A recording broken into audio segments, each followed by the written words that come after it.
Baklava və şorqoğalın reseptini yaza bilərsən. Evet. Deyəcək, indi bu boyda resepti mən sənə nədən yazım? Xaladan resepti aldıq. İndi marketə gəlmişik. Lazım olan şeyləri almağa. Görək hər şeyi tapa biləcəyikmi? Qədik. Deməli, Vinçi məni bura atıb getdi. Amma xama olmadığına görə qatıq alacağam. Reseptlərdə xama var. Ancaq burada xama olmur. Mən heç vaxt görməmişəm. Ona görə qatıqdan davam.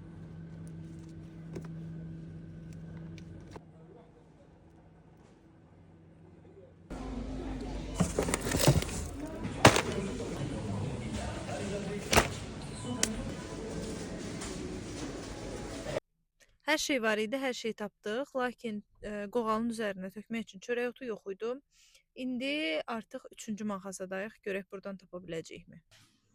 Buradakı cəhdimiz də uğursuz oldu. Ona görə susamla davam edəcəyik.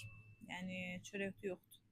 Hər şeyi aldıq, evə gəldik. İndi isə bişirməyə başlayacağıq. Əgər videonun davamını izləmək istəyirsənsə, onda Part 2. yə keçid et. Bye bye.